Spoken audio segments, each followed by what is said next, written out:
चल रहे हैं और यहाँ पैसे कमा रहे हैं। बिल्कुल। तो चाइना से जो चीजें चाइना में मिलती है ना, एग्जैक्ट वही चीजें वियतनाम में भी मिलती है, एग्जैक्ट सेम प्राइस पे, सब कुछ सेम पे। हमको ये नहीं समझ में आता है कि इंडिया वियतनाम से प्रीफर करे। एटलीस्ट वियतनाम चाइना का दुश्मन है, उसी को मजबूत कर दे। नहीं यार, इतनी टेक्नोलॉजी नहीं है वियतनाम में इस लेवल की, जो कुछ भी मटेरियल बुलवाना हो तो ऐसा नहीं है कि हम लोग जैसे चाइना को अगर हम लोग रिप्लेसमेंट के तौर पे देखा जाए तो कुछ साउथ एशिया की कंट्रीज हैं, बट क्या है ना कि हमने ऑप्शन ही नहीं दिया किसी को। जब आप ऑप्शन नहीं देंगे तो अपडेट नहीं होगा, मार्केट नहीं होगी, किसी होटल में कस्टमर ही कम आएंगे तो कितनी वेराइटीज रखेगा।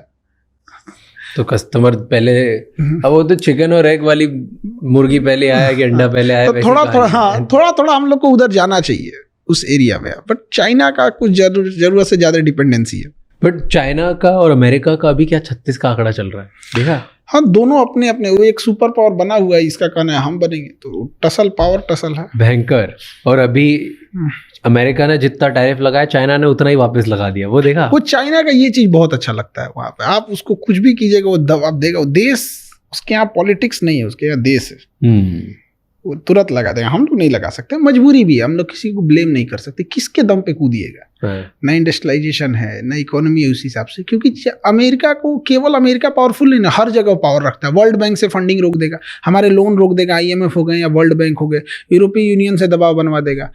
कुछ नासा और इसरो के बीच का कोई कॉन्ट्रैक्ट होगा उसको रुकवा देगा, डिले करा देगा। हर जगह UN में 4-5 मुद्दा फंसा देगा। कुछ नहीं करेगा तो अमेरिका को उठा के पाकिस्तान को एक लेटेस्ट हथियार देगा, ले तुम F-18 ले। तो हम लोग को बहुत बैलेंस करके चलना पड़ता है। और चाइना और जितने बड़े देश हैं ना, उनकी एक खासियत होती है, हर देश का एक दुश्मन को वो पाल के रखते हैं। चाइना जो है, अमेरिका ज्यादा कूदेंगे ना, चाइना उठाएगा नॉर्थ कोरिया, वो पगला को कुछ हथियार और पैसा दे देगा, उधर 4-5 मिसाइल मार देगा, उधर तुम उलझे रहो। उसको कुछ नहीं जाता है, गिरेगा तो कहे हो जापान पे गिर गया, कोई बात नहीं, जो करना है कर लेना। उसको क्या जाता है?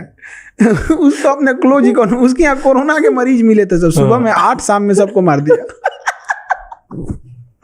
उसका क्या जा रहा है? डिक्टेटरशिप देखना है तो वहां देखिए। उसने, अमेरिका ने कहा कि क्या करे इस इंसान का, इसको पागल किया है। तो उसने क्या किया कि कहा कि नॉर्थ कोरिया में ना डेमोक्रेसी नहीं है, यहाँ इलेक्शन होना चाहिए। किंग जोंग कहा, कौन बोला ये?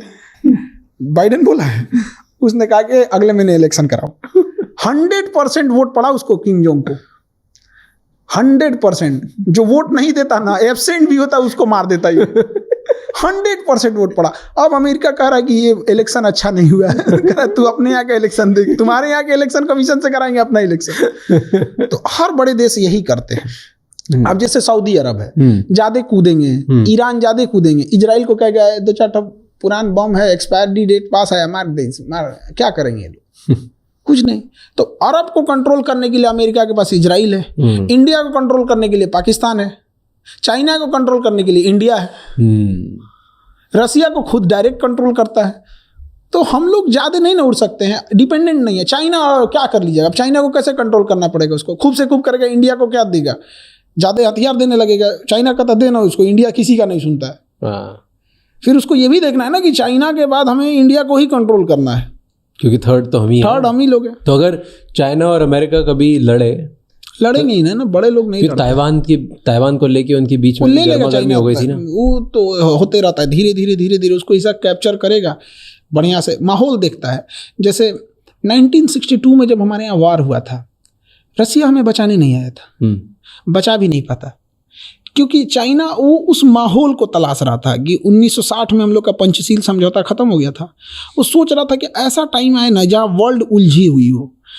उसी समय क्यूबन मिसाइल क्राइसिस हुआ था। ऐसा लग रहा था कि अमेरिका और रसिया में परमाणु युद्ध आज हो जाएगा कि शाम में होगा कि सुबह होगा, कुछ नहीं पता। मार दिया 62 में आ जाओ। यहाँ पे अमेरिका करा, हमको क्या पता भाई, रसिया करा हमको। तो ऐसा कहीं ना कहीं जब टाइम आएगा तो चाइना और अमेरिका और रसिया एकदम आमने सामने होंगे। उसी समय ताइवान को लेके चला जाएगा और रसिया भी कहेगा लेके जा, इधर लेके जा, क्योंकि कुछ ना कुछ डाइवर्जन अमेरिका ताइवान को बचाने के लिए पक्का करेगा वहाँ। अब क्लास रहा है कि कहाँ कहाँ से एंट्री करेंगे, क्या करेंगे, वो ड्रिल कर रहा है, ड्रिल। और किसी दिन ड्रिल के नाम पे अनाउंस करेगा this is not drill, now this is वो ले लेगा ताइवान, दब लेगा। लेकिन जिस समय रसिया अमेरिका बिजी रहेंगे वो ताइवान की ओर जाएगा। बट अगर हम मैप